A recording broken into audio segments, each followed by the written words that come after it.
Salve, salve, galera! Bom dia, boa tarde, boa noite. Não sei em que momento você está vendo essa aula. Sejam bem-vindos ao H+. Sejam bem-vindos a mais uma aula de História. Eu me chamo Gabriel Feitosa, professor de História aqui da Unidade H+, Rio de Janeiro. E é com um imenso prazer que estamos aqui trazendo mais um conteúdo gratuito, perto, livre para vocês poderem ali se utilizar, consumir da maneira que acharem melhor, se prepararem a partir das nossas aulas, sem dúvida nenhuma, o melhor cursinho de medicina do país. H+ está com vocês aí até a reta final, galera. Estamos aqui, gente, trazendo uma série de aulas, Eu estou aqui trazendo história, vou trabalhar com história geral hoje com vocês, na tentativa de revisar, aprofundar, retomar alguns temas que são fundamentais para o Exame Nacional do Ensino Médio, principalmente, tá? Pensando o Enem como o grande horizonte aqui nosso. E nada mais importante do que a gente conseguir ali organizar um pouco do pensamento revisional, tá? Sempre buscando ali, a gente retomando matérias que são cruciais para o nosso entendimento na história, olhando para a Idade Moderna, tá? Quero passar por esses temas. Vários temas aqui hoje vão ser revisados dentro do período chamado Modernidade. Eu vou do século XV ao XVIII, tá? A gente vai permear aqui mais ou menos 300 anos da nossa história europeia. Claro, muitas relações com a América também vão ser feitas. A gente tem alguns tópicos aqui muito legais para a gente conseguir trazer para a história da América, para a história do Brasil. Lembrando que o Enem ele tem uma preocupação muito grande com a história do Brasil, ele tem uma preocupação muito grande com os problemas do Brasil e para o Brasil.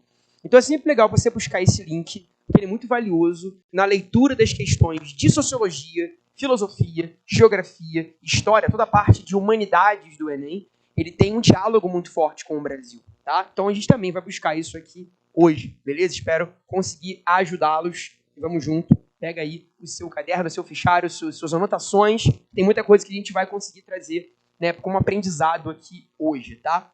Vou separar para vocês o que são os nossos, vamos colocar aqui, 4 momentos da aula de hoje, tá? Eu começo pensando com vocês aqui no ponto 1, tá? As origens do mundo moderno, as origens do período conhecido como modernidade. Eu passo pelo ponto 2, definindo um conceito muito caro ao Enem, que é o absolutismo monárquico, tá?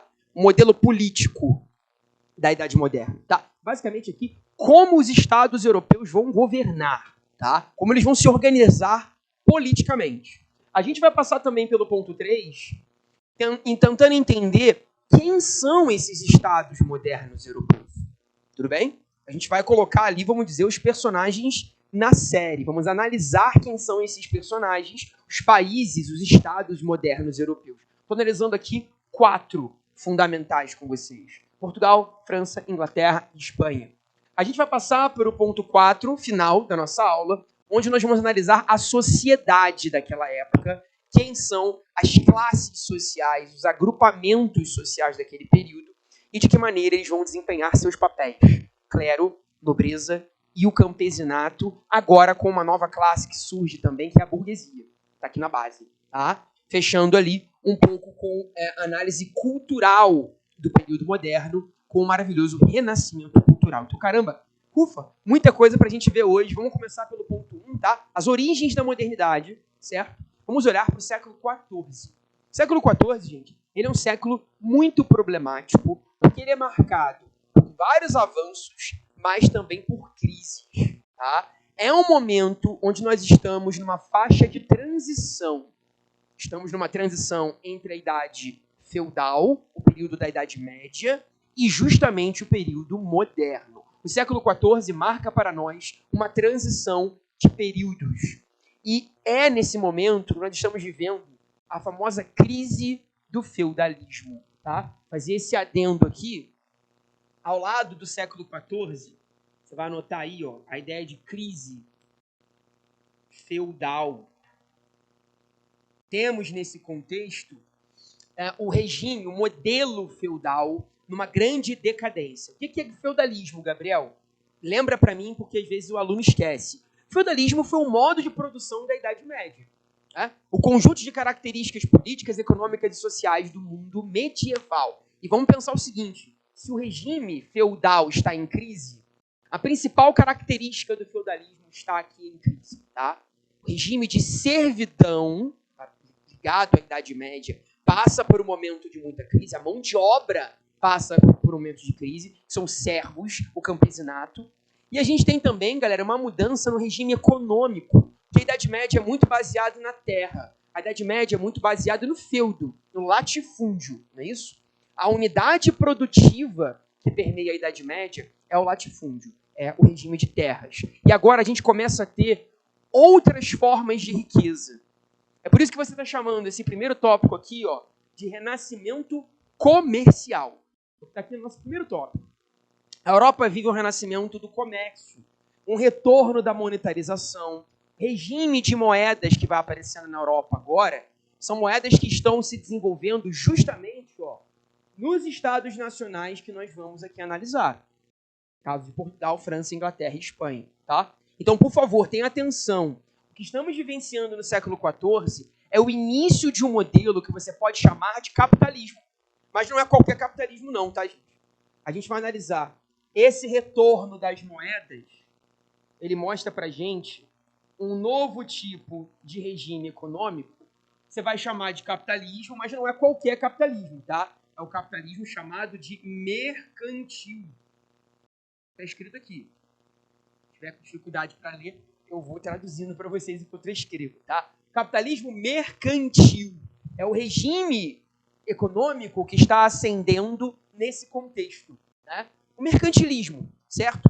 Regime baseado em moedas, trocas comerciais, a relação de compra e venda, né? E agora a gente vai adentrando uma lógica econômica baseado em manufaturas. A gente tem uma economia manufatureira começando agora na Europa, as chamadas corporações de ofício. Gente, vamos entender, as corporações de ofício no período aqui inicial da Idade Moderna são, para todos os efeitos, manufaturas medievais.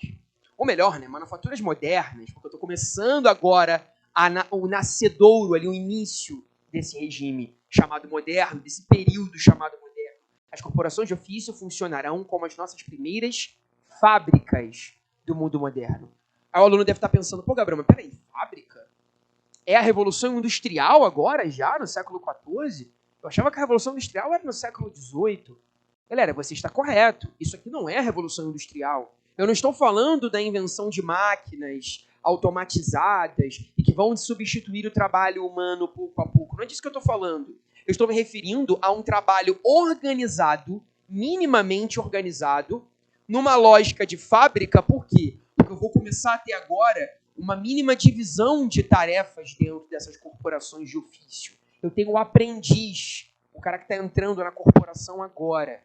Eu tenho o jornaleiro, olha o termo, né? Não é o cara que entrega jornal não, galera. O jornaleiro é aquele que trabalha por jornadas. Ele seria, gente, o trabalhador médio da fábrica, da corporação. E eu tenho o mestre, eu tenho o dono, aquele que é o organizador da produção, aquele que ensina quem está chegando, né? As técnicas de produção.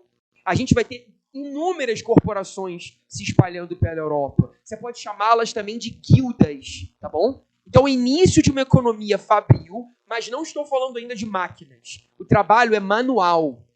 Manufatura vem disso, né? É a organização de um trabalho manual. Então, antes na Idade Média, o artesão que trabalhava solitariamente, agora ele começa a se coletivizar nessas corporações de ofício, estabelecendo um trabalho em grupo. E dessa maneira, a vida agora do trabalhador, ela vai girando mais em torno das cidades.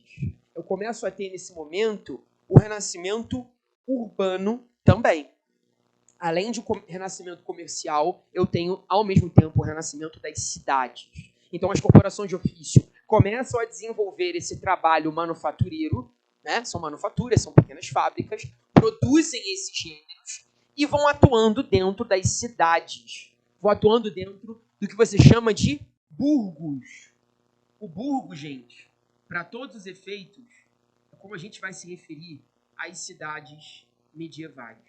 Fim da Idade Média e início da Idade Moderna, eu tenho o nascimento dos burgos europeus. Burgos, gente, são grandes fortalezas urbanas, né? Geralmente são regiões onde você tem muros elevados de pedra que protegem o interior da cidade, e quem vive no interior de um burgo é um burguês.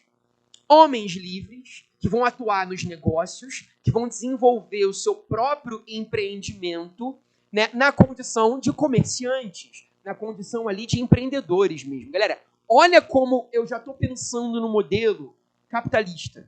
Já estamos caminhando para essa lógica no século XIV e para o século XV, tá?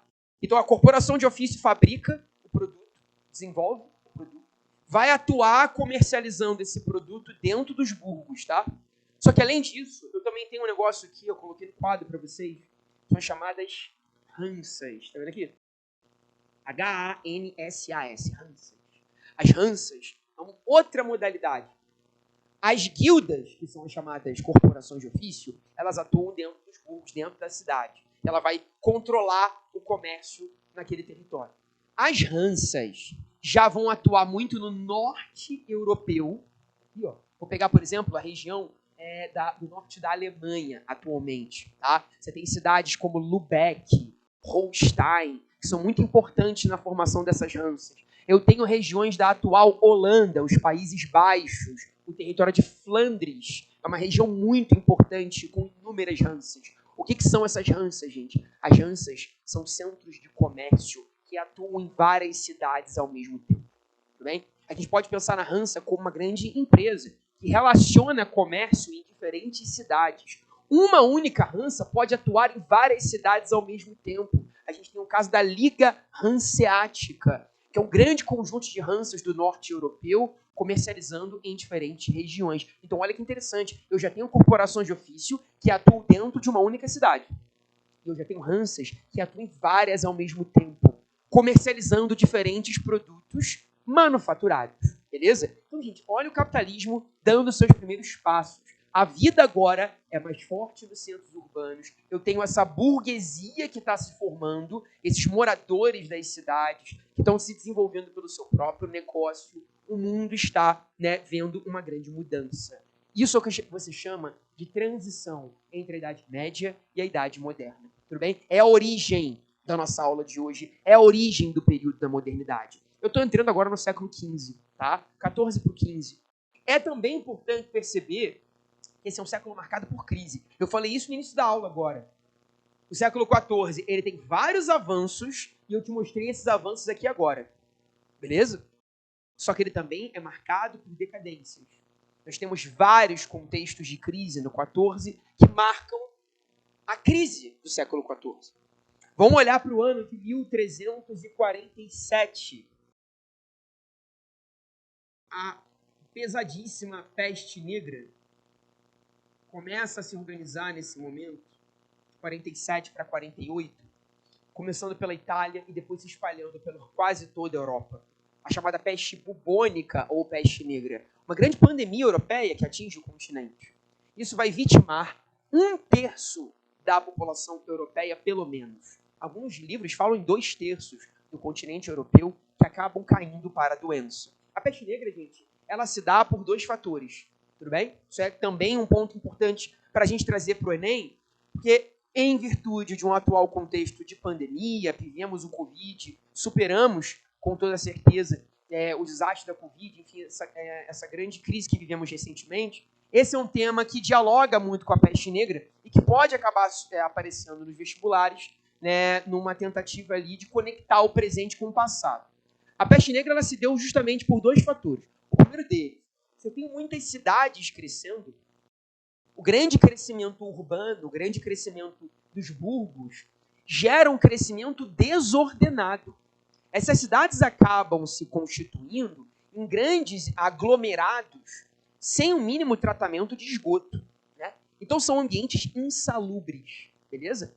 Muita gente vivendo aglomerada nessas grandes cidades europeias, que estão crescendo nesse momento. Agora aqui, né, no chamado renascimento urbano, o tratamento com a água é muito precário, o tratamento de esgoto não existe, isso acaba gerando a infestação de ratos em grandes cidades. E ele será o agente de transmissão da peste bubônica. Na verdade, é a pulguinha, né?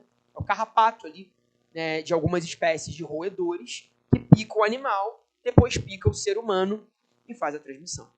Então a gente vai percebendo que grandes infestações de roedores se dão em ambientes insalubres, que são as cidades. Né? A gente vê que a zona rural ela acaba sendo um ambiente muito mais limpo do que a zona urbana, né? Porque a zona rural você consegue separar o seu pipi, né, de você mesmo, o seu totô de você mesmo, né, gente? Você faz ali e despeja, né, rio afora. Você não convive.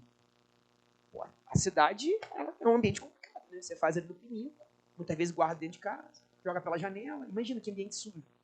O Rio de Janeiro viveu cenários muito bizarros como esse até o século XX, até aqui a revolta da vacina. Temos esse exemplo aqui no Rio de Janeiro em 1904. Então, gente, a questão de saúde pública, a questão de cuidado com o sistema de saúde para o século XIV foi um grande problema nas cidades. Problema número 1. Segundo problema, eu tenho várias rotas de comércio que estão trazendo novos produtos do Oriente para o Ocidente. Acho que a rota mais famosa é a rota do Mediterrâneo. Ela vai se formar aqui, justamente na época do renascimento comercial e urbano. Uma rota que vai interligar a Índia, a Ásia, o Oriente Médio com a Europa. E nessas rotas, novos produtos chegam à Europa. Estou falando das famosas especiarias. Muitos vão se contaminar nessas viagens. Tudo bem? Eu tenho grande circulação de produtos contaminados, grande circulação ali de pessoas, trazendo o vírus de um lado para o outro. Tá? Então são dois fatores que cooperam para a peste negra. Tanto o crescimento urbano desordenado, como também nas especiarias, esses novos produtos trazidos do Oriente, que com eles também traziam a doença, certo? É legal pensar também que o século XIV é marcado por uma grande fome, né? A produção agrícola vê problemas no século XIV, muito por desastres ambientais.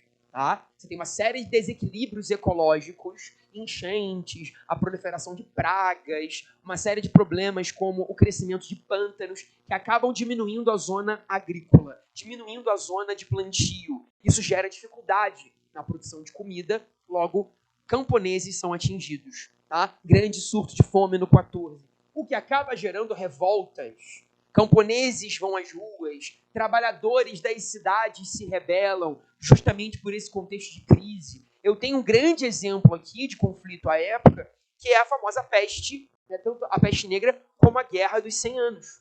São dois grandes problemas no mesmo século, né, gente? A doença que nós analisamos aqui é chamada peste bubônica, que abria feridas na pele do indivíduo, né? Por isso que é bubônica o nome, né? Porque ela vai abrindo bubões na pele, abrindo feridas na pele.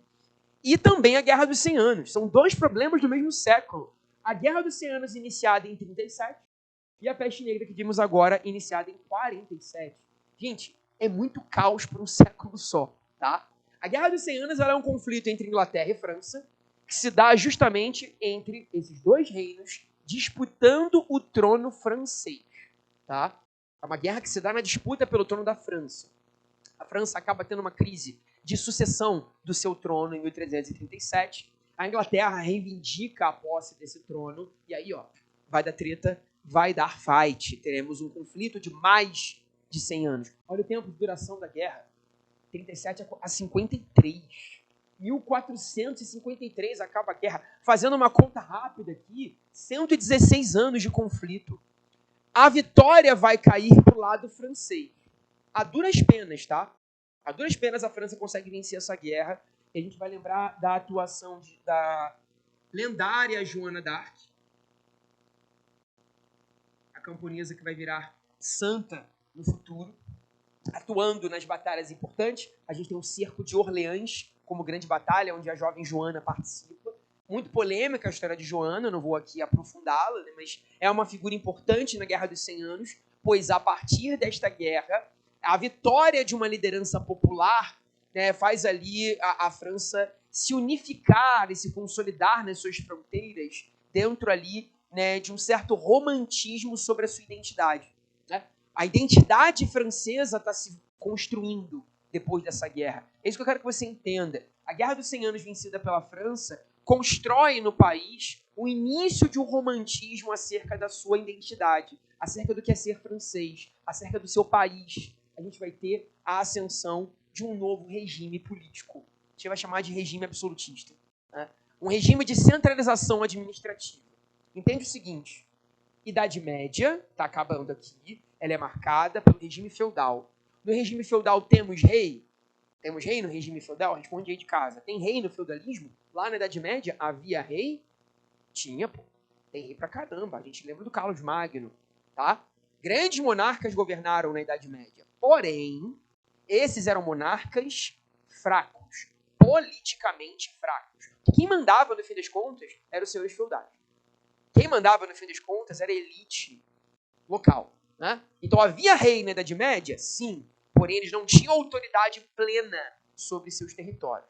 Agora, no regime absolutista, olha o nome, absolutismo, né? Eu tenho um regime absoluto, focado, centralizado, unificado nas mãos do rei. Então, agora, os reis modernos são muito diferentes dos reis medievais. Anote isso aí, porque isso é importante para a gente pensar no Enem, tá, gente?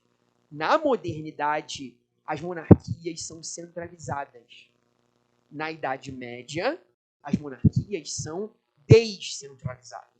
Por favor, isso tem que ficar muito claro para você, tá? Isso é importante. Anota aí, puxa um post-it, um box aí no seu caderno, faz alguma anotação importante sobre isso, que é importante mesmo.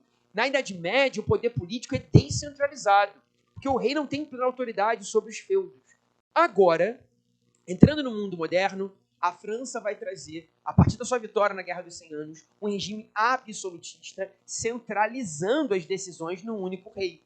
Ele passa a ter autoridade muito mais incisiva do que no passado. E aí você vai lembrar da família Valois, a dinastia dos reis Valois. Se escreve Valois, né? Mas no francês aqui tu vai lançar um sotaque diferenciado.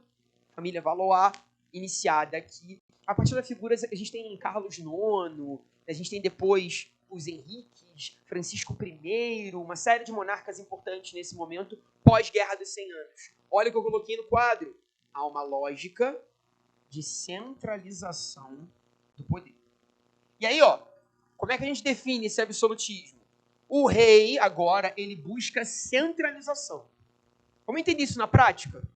Aqui, ó. Completa comigo aqui. Essas várias centralizações aqui significam pra gente o quê? O rei busca centralização legislativa. O que isso quer dizer? Que agora nós temos decretos nacionais. O rei baixa um decreto e ele vale para a nação inteira. Um único decreto estabelece o controle de todo o território. Eu tenho uma legislação agora sendo lançada pelo próprio monarca e ele rege a autoridade sobre o território. Ele unifica a lei a partir dos seus próprios decretos. Eu tenho uma centralização militar. A ideia de um exército unificado.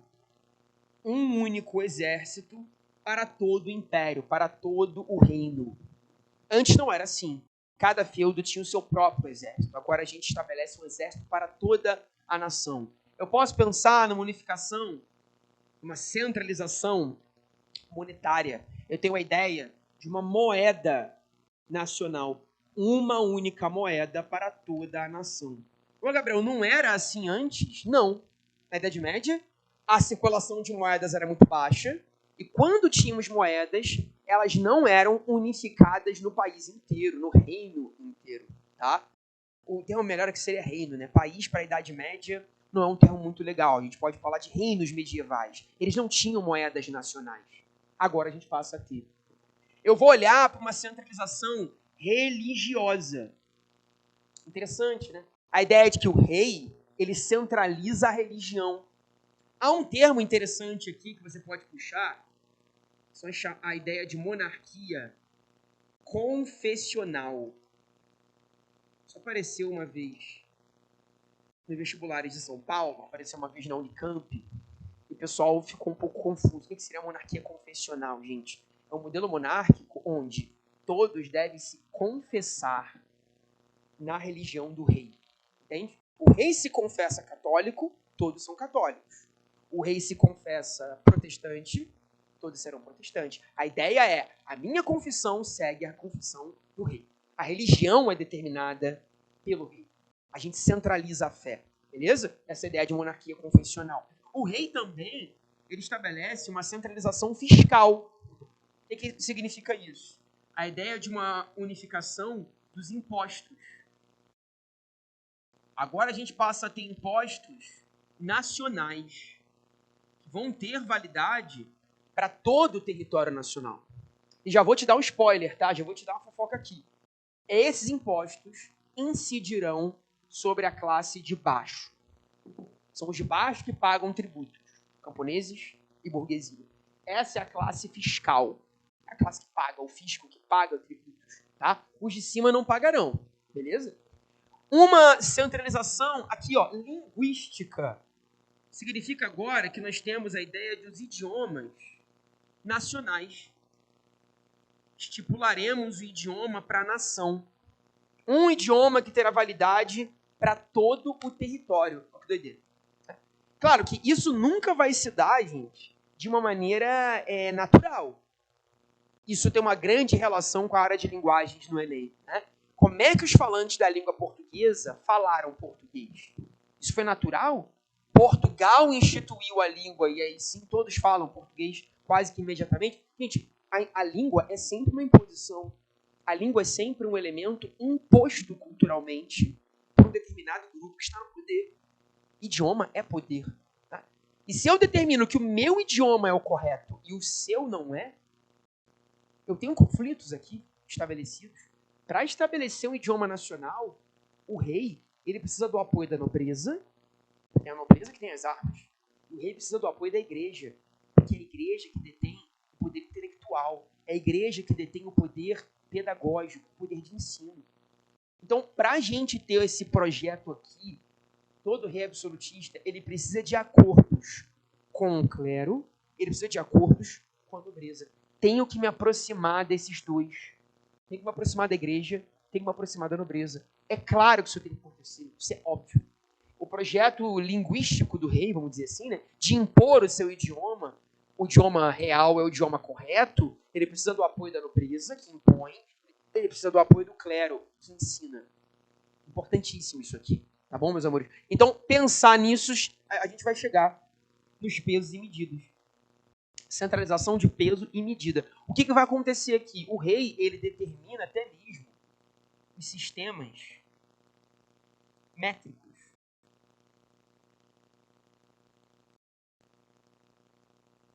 Eu vou medir distância por um sistema de unidade que o rei impõe. Loucura isso, né? Até mesmo a maneira como a gente calcula distâncias é estabelecido pelo monarca. Pô. A gente ouve histórias, né, de que uma polegada viria daí, por exemplo, a ideia do polegar do rei. É o tamanho do polegar do rei que determina uma polegada. É o tamanho do pé do rei que determina o que é um pé. É uma unidade de medida também. Né? Então, o próprio corpo do rei serve de referência para estabelecer distâncias. Olha que louco, né? Você vê essa figura da monarquia como aquela que impõe, até mesmo a partir do seu próprio corpo, o que é o país, o que é a nação. Daí acho que é a famosa frase do mais importante rei absolutista desse período. Inclusive é um cara que vem aqui, ó, depois da família dos Valois. É Luís XIV. O famoso Rei Sol, né, gente? Dizia Luís XIV. O Estado sou eu. Né? Ampliando a frase do Luís XIV, o Estado sou eu porque eu determino as leis, eu determino o exército, eu determino a moeda, eu determino a sua fé, eu determino o sistema tributário, eu determino o idioma, eu determino como se mede distâncias e como se pesa as coisas. O Estado, então, advém dessa autoridade real. O poder do rei é indivisível. Não há três poderes, percebe? Como não tem legislativo, executivo, judiciário, não há essa lógica de um poder tripartite, de uma divisão trina de poderes, como vão pensar os iluministas no século XVIII. Quem pensa a lei, a execução da lei e a jurisdição, no fim das contas, tudo se consolida no poder real. Tudo bem? E aí a gente vai ver que Portugal é o primeiro a fazer isso acontecer.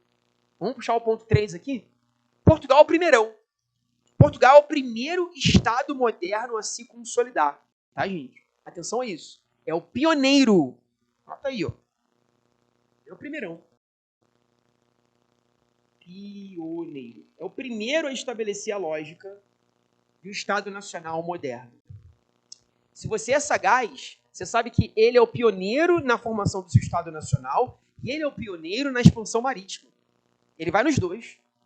Uma coisa leva a outra. Ele é o primeiro Estado a começar a estabelecer a centralização disso tudo aqui que eu estou te mostrando. Primeiro a fazer isso na Europa é Portugal. A maior potência dos séculos XIV, XV e XVI, Portugal. Isso se dará com a famosa Revolução de Avis. Vai anotar aí, ó, que eu tenho uma ascensão desse cara, Dom João I, o famoso Dom João de Avis. A Revolução de Avis é uma guerra civil em Portugal, que vai de 1383 a 85. A gente tem aproximadamente 2 anos de guerra, onde esta família se coloca ao poder e centraliza a política em torno de seu líder, o mestre de Avis, Dom João I, Dom João de Avis. A gente pode considerar o primeiro rei absolutista de Portugal. Ele não é o primeiro rei português, beleza? Nós temos o reino de Portugal, desde o século XII ele está se formando com a figura de Dom Afonso Henriques. Lá, desde 1139, se desenvolve a dinastia Borgonha, tá? Essa aqui não é a primeira família real portuguesa. Os Borgonhas já tinham governado antes. Mas agora, eu posso pensar numa família real absolutista, centralizadora, que vai realizar essas reformas. E com uma novidade. Uma baita novidade, gente. São agora aliados da burguesia. Aliados de quem tem capital. Galera que vai estabelecer investimentos. Quem tem, ó. Money, money, money. Money. Quem tem money, galera. Quem tem grana. A classe empresarial. A classe burguesa. Né? As monarquias agora, absolutistas, começando com Portugal, elas vão promover alianças com a classe burguesa. Eu te expliquei agora há pouco, né? O rei precisa da aliança do nobre. Ele precisa da aproximação com o nobre. Por quê? O nobre, na nossa pirâmide social aqui do cantinho, o nobre é aquele cara que estabelece o controle militar. O nobre, gente, ele é um soldado. Eu preciso do militar para governar? É claro. Sem exército não vai dar para governar. Então o rei precisa do apoio da nobreza. O rei precisa do apoio do clero? Claro, pô. O clero é a classe que produz a filosofia. O clero é a classe que produz o pensamento. É a classe intelectual. Sem eles, eu não produzo arte, eu não produzo a própria filosofia. Eu preciso desse apoio. O apoio da classe que pensa, né? Que se projeta como produtores de conhecimento, como produtores da própria ciência. Quando eu tenho um papa coroando um rei, isso exerce uma autoridade muito grande perante o povo. O povo respeita o rei, que foi coroado por Deus. O papa não é o principal representante de Deus na terra? Pois é, ele está trazendo essa autoridade ao rei. Então, quando o povo vê a coroação de um monarca, o papa ordenando aquele homem como rei, o povo vê o rei como um homem santo. O povo vê o rei como um homem divino, né? Com toda a pompa, com a vestimenta avermelhada, a coroa, o cetro, o trono. Tudo isso gera poderes simbólicos em torno da figura do rei. Entenda isso, pessoal. Isso é importante para que o camponês e o povo o respeite. Então, é claro que o rei precisa do clero. E agora o rei precisa da burguesia. Por quê? Porque a burguesia é a classe empresarial. São os homens livres das cidades que têm negócios. São donos de corporações de ofício, donos de guildas e ranças. Ou seja, eu preciso do dinheiro deles, eu preciso dos seus investimentos. Isso acontece em Portugal a partir de 1385 com Dom João. Entende por que os portugueses vão navegar primeiro? Porque eles têm condições financeiras, eles têm uma classe aliada ao rei, que é a classe burguesa, que irá investir em seus projetos. Tudo bem? Então, nesse sentido, vamos perceber uma grande potência ibérica. Portugal. Se eu sigo a linha do tempo, eu vou para 1453, eu chego na França e eu vejo a formação também do Estado Nacional Francês. Você vai pensar no seguinte, tá? Em 53, olha aqui, ó, 53 é o ano em que acaba a Guerra dos 100 Anos. Você vai anotar aqui, ó, no cantinho. é justamente o fim da guerra.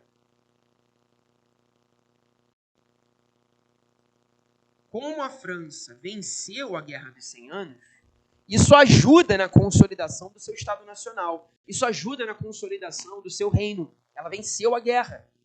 Com a ajuda, com o protagonismo no fim aqui de Joana d'Arc, esse grande mito cristão que se fundamenta lá nas últimas batalhas, você tem a França ascendendo com a dinastia dos Valois, que eu falei agora há pouco, no fim da Guerra dos 100 Anos. A dinastia dos Valois é uma família estritamente católica. Todos os reis Valois são rigidamente católicos. Isso acaba gerando um evento muito agressivo, muito dramático da história francesa, que é a Noite de São Bartolomeu. É a madrugada do dia 24 de agosto, que é um feriado, né, o dia ali do santo. Né? Nesta noite, nós temos, por ordem da rainha da França, à época, a senhora Catarina de Médici, ela ordena a prisão e execução de milhares de protestantes na França. Entenda, gente, nós estamos vendo o ápice das guerras religiosas entre católicos de um lado, protestantes. Não vou entrar aqui no aprofundamento sobre questões do protestantismo. Isso valeria uma outra aula. Se quiser que a gente faça uma aula de reforma protestante aqui, deixe seu comentário, que a gente volta e fala só desse tema, tá?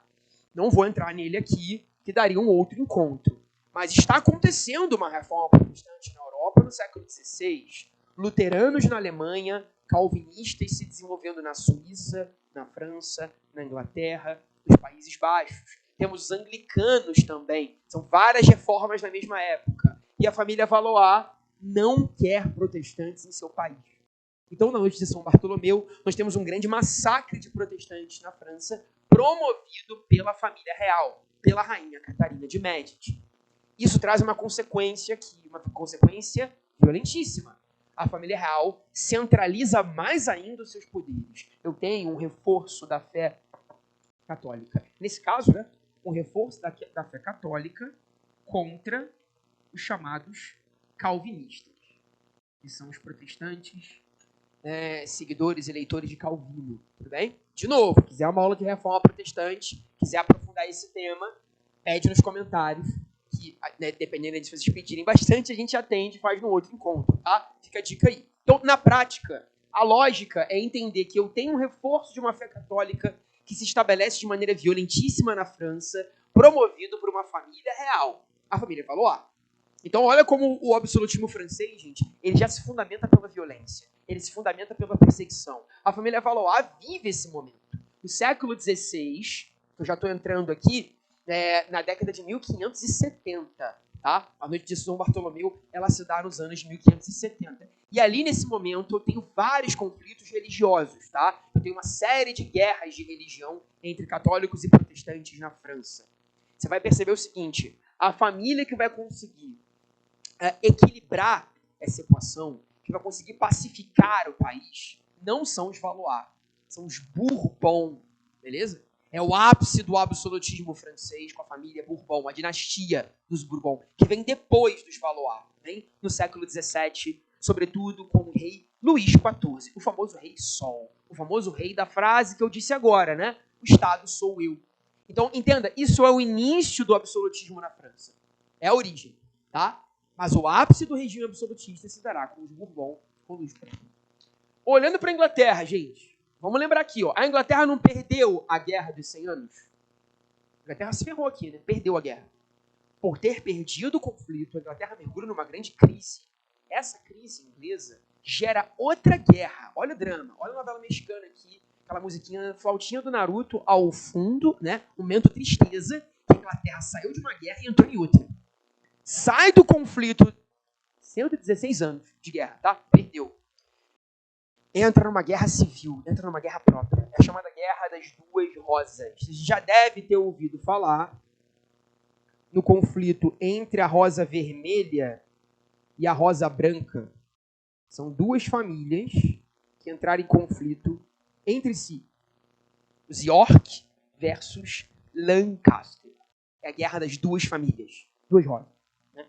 York é uma nobreza mais, vamos dizer, moderna. Os York são uma nobreza mais aburguesada, uma nobreza ali, né, digamos, mais ligada a atividades empresariais. Não são nobres tão tradicionais assim.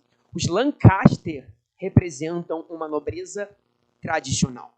Tudo bem? Você pode diferenciá-los nesse sentido.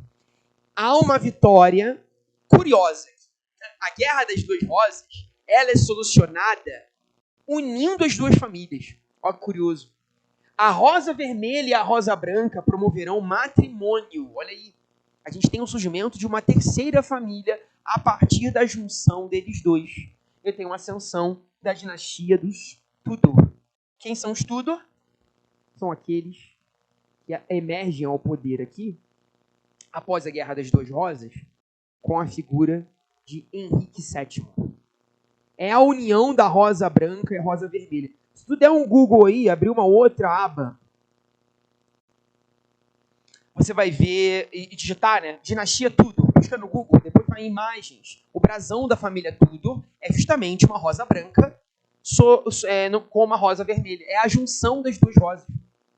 Henrique VII é o primeiro representante desta nova família real que vai se colocar ao poder na Inglaterra após a Guerra das Duas Rosas. Vai passar por um projeto de centralização. Fazer isso aqui tudo acontecer. Beleza? É como a gente vai perceber a formação do absolutismo inglês. Consegue de maneira plena, Gabriel? Não. O Tudor passa por uma série de problemas, sobretudo com o reinado do filho desse cara. Você conhece ele muito bem, o Henrique VIII.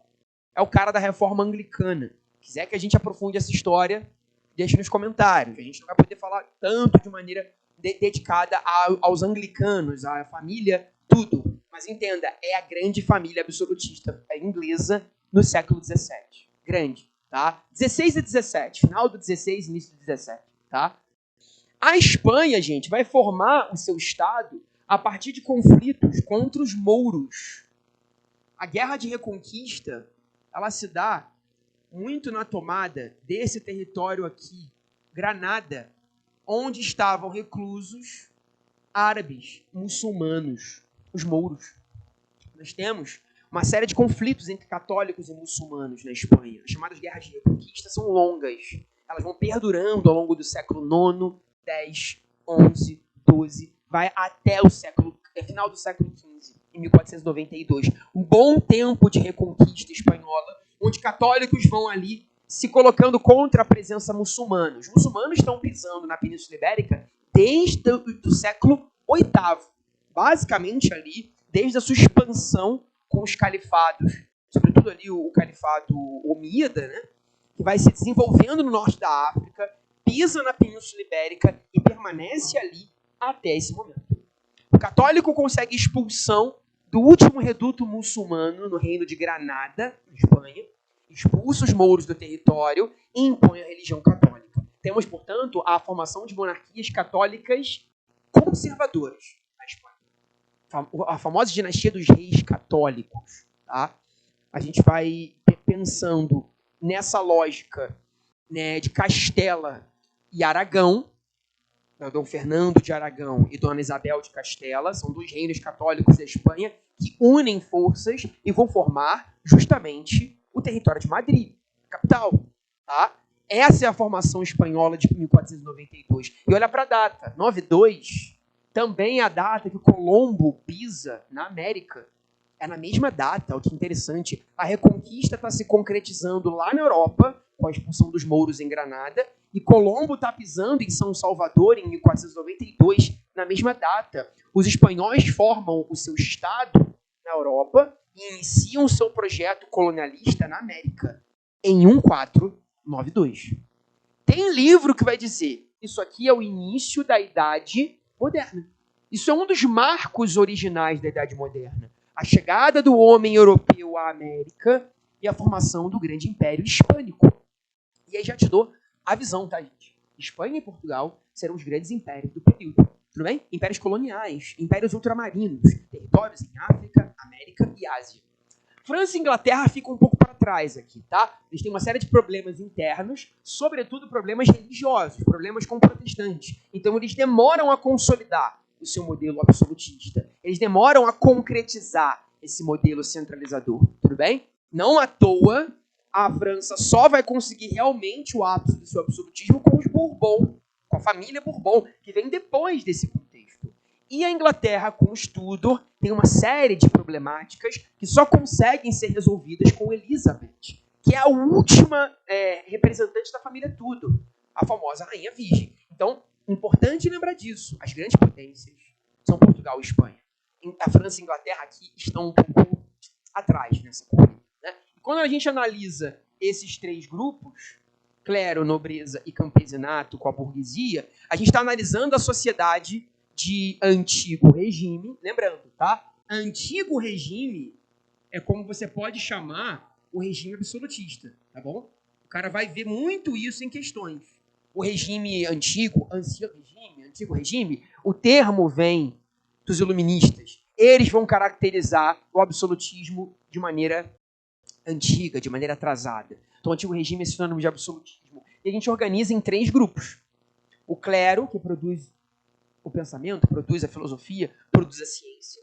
A nobreza, que vai para a guerra. E o campesinato com a burguesia, que são trabalhadores. É a camada laboral, né? É a camada trabalhadora. O camponês no campo, o burguês no burgo, na cidade. Cada um no seu ambiente.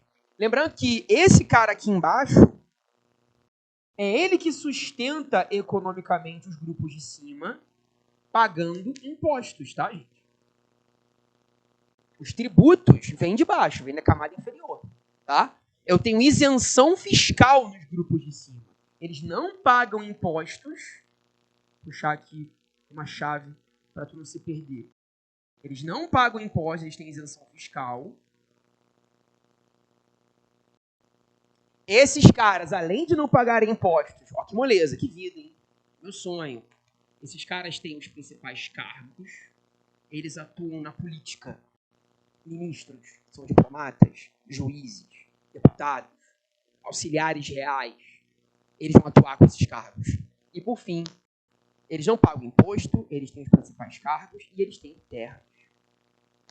São os dois grupos sociais que vão poder herdar terras. A igreja, claro, e a nobreza. Então, essa galera de baixo aqui, gente, não tem nada disso. O burguês trabalha, paga tributos. O nobre, o burguês, né? Ele faz os seus negócios, desenvolve os seus negócios, paga tributos. Beleza? Então, já notou um problema, né? Essa classe está claramente oprimida. Esses dois grupos estão claramente aqui na xepa da feira. Logo, logo se rebelarão. Não é o momento para a gente analisar isso. Mas eu já vou te dando a ideia. Quando eu chego no final do mundo moderno, século XVIII, é justamente quando esse esquema de antigo regime, ele vai definhando, ele vai caindo, ele vai desmontando a partir das revoluções burguesas. Independência das 13 colônias nos Estados Unidos, Revolução Francesa na Europa, a Revolução Haitiana na América, as independências da América, né? A gente pode pensar na Revolução Inglesa também, em 1689, se concretizando lá com a Declaração dos Direitos, a Bill of Rights. Então, temos uma série de eventos que vão desmontar esse regime aqui. Mas eles vão ocorrer no fim da Idade Moderna, século XVIII. Beleza? Gente, para fechar o nosso encontro, legal a gente pensar nas questões culturais também da Idade Moderna. A gente analisou bastante questões econômicas, questões políticas. Agora a gente fala um pouco de questões sociais, né? Pensando como o homem moderno estruturou o seu pensamento. E aí um grande diálogo com literatura, um grande diálogo com arte, um grande diálogo com filosofia. Tá? Legal a gente pensar que as humanidades elas estão sempre conversando no Enem e conversando com linguagens também. Então, quando você fala do renascimento cultural europeu, você está falando de um movimento que foi muito mais do que pintura, muito mais do que escultura. Foi um movimento que também atua na literatura, que atua na filosofia, na arquitetura, na música, até mesmo no pensamento político, né? É um movimento muito amplo, tá? E aí a gente vai perceber que a tônica do Renascimento, eu diria ali, o mote central, é isso aqui, ó. Os caras estão na lógica de resgatar o pensamento clássico. É o que você chama de classicismo. Tá vendo a primeira palavra aqui, ó? A gente vai macetar o Renascimento para você ter facilidade nas suas revisões. Em história, alguns macetes valem a pena a gente se apegar porque eles ajudam a gente a criar memória, né? Eu tenho como grande norte na Renascença essa palavrinha aqui, ó. Tá vendo escrito de amarelo? Carinho. Você vai fazer essa brincadeira, igual você fazia na escola, no ensino médio, no fundamental, era pequeno, fazia, botava o nome do teu coleguinha, clássico, né? Escrevia o nome do teu colega de cima para baixo. Aí, Gabriel. Aí tu ia adjetivando o seu amiguinho, né? Tá pegando cada letra do nome dele e dando ali um adjetivo. A, G, sei lá, garoto legal. Né? A, sei lá, amoroso.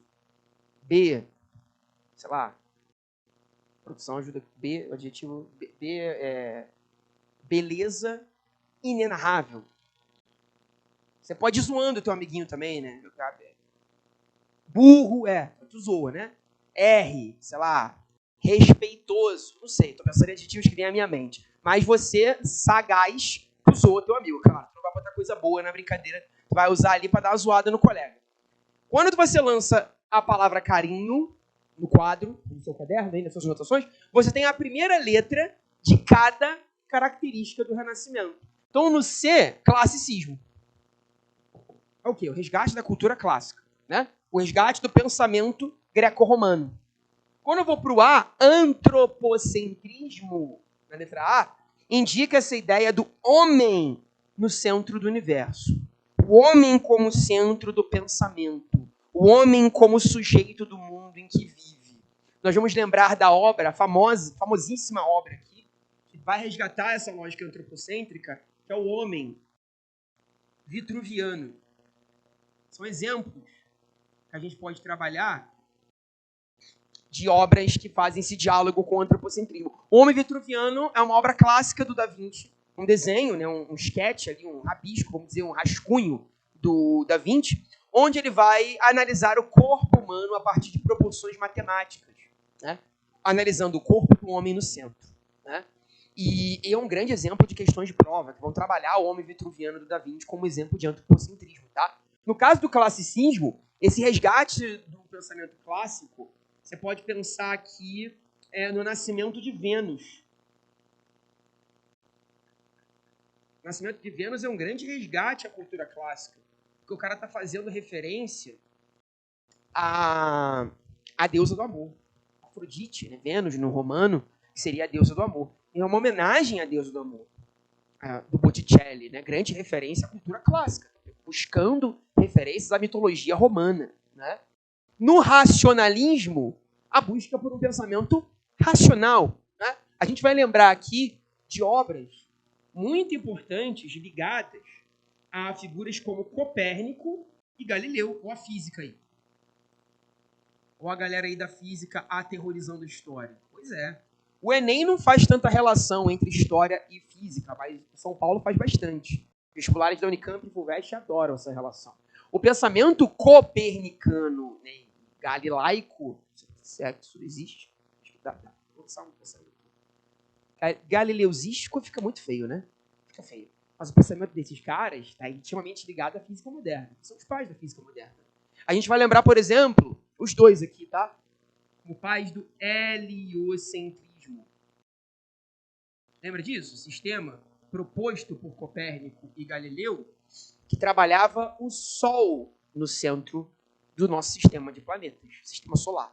Essa é uma teoria que vem com Galileu e Copérnico. Pensar na lógica do sistema heliocêntrico é priorizar uma lógica racional. Priorizar o empirismo, o experimentalismo, a lógica da observação científica, da experimentação. Isso tudo vem com a física desses caras na Renascença. Olha como o Renascimento também está falando disso. Está ligado, intimamente ligado a esse período. Tá?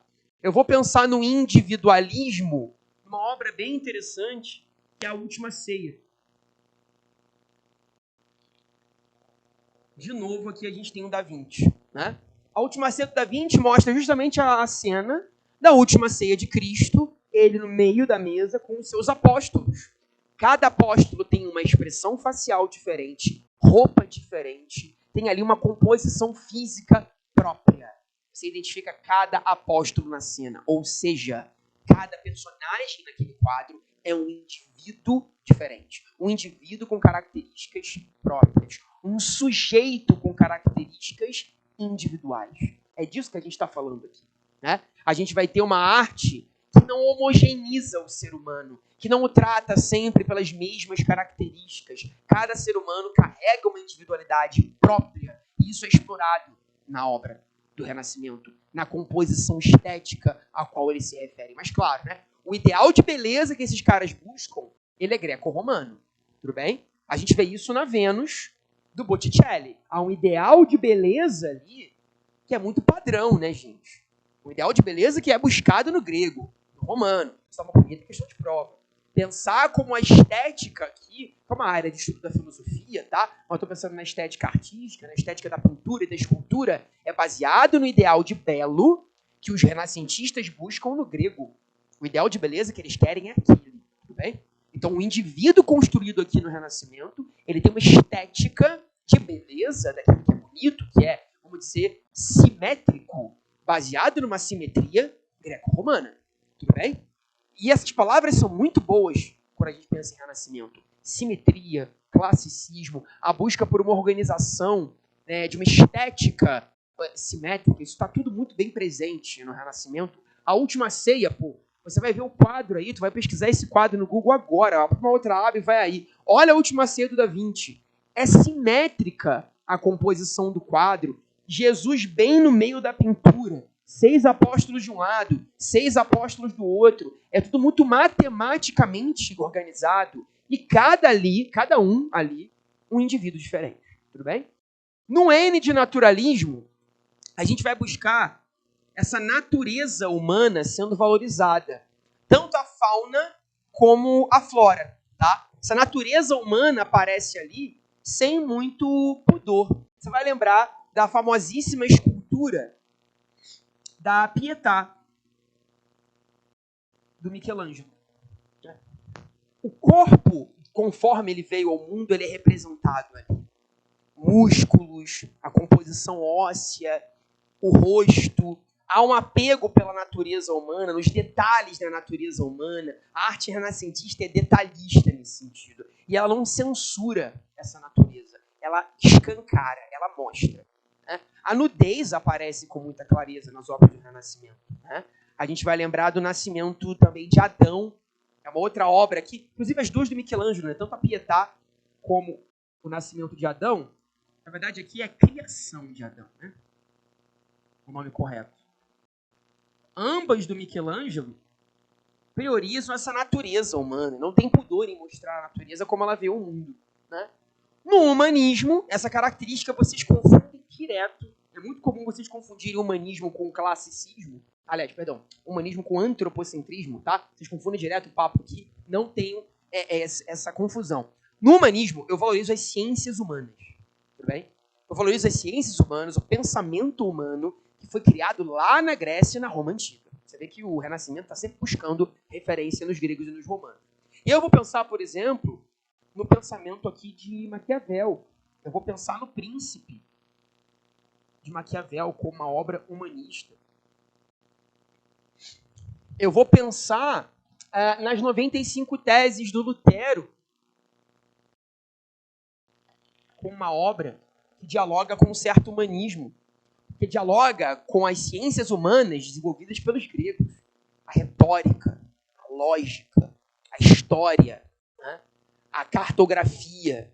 Os humanistas têm um apego por esse pensamento criado pelo humano. Né? Ser um humanista nesse sentido é defender essa cadeia de pensamento, é defender essas ciências. Tudo bem? Então, no antropocentrismo, eu valorizo o homem em si, coloco ele no meio. No humanismo, eu valorizo o pensamento humano, as ciências desenvolvidas pelo homem, a sua maneira de organizar o pensamento, desde a Grécia Antiga até agora. O Maquiavel é um grande leitor das obras greco-romanas, um grande leitor da ciência política antiga. Né? Não à toa ele vai tentar se basear nisso para desenvolver a sua ciência política. Tá? E a gente chega no otimismo, chegamos no fim do carinho aqui. Né? Os renascentistas são muito otimistas com o seu presente, né? E aí você tem essa ideia, entre eles, de que a Idade Média seria uma idade das trevas. Já certamente ouviram isso por aí, né, galera? A Idade Média é uma idade trevosa, é uma idade de obscurantismo, de dificuldades. Quem construiu essa narrativa foi o Renascimento. Ele critica a Idade Média para se colocar otimista no seu presente. Ele fala mal do seu passado imediato, coloca o passado imediato como obscuro. Ele vai dizer, a Idade Média é marcada por doença, fome, guerras, período que queremos deixar para trás. Nós somos muito melhores do que esse período. Nós somos modernos. Eles são médios. Olha o adjetivo aí, né? Olha como eu já estou adjetivando de uma maneira negativa. Aquilo que foi embora é médio. É marromenos. É atrasado. É obscuro. É trevoso.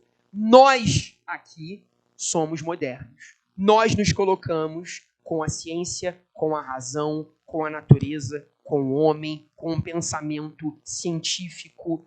Nós estamos mais otimistas aqui do que estávamos antes. E aí a gente fecha a última característica do Renascimento, que é o otimismo com o nosso macete, que a gente viu aqui agora, né? O carinho, beleza? Não esqueça disso. Para qualquer revisão de Renascimento, você tem que lembrar das características aqui do carinho, essa brincadeira que a gente faz, para não perder aqui a memória sobre esse conteúdo, beleza?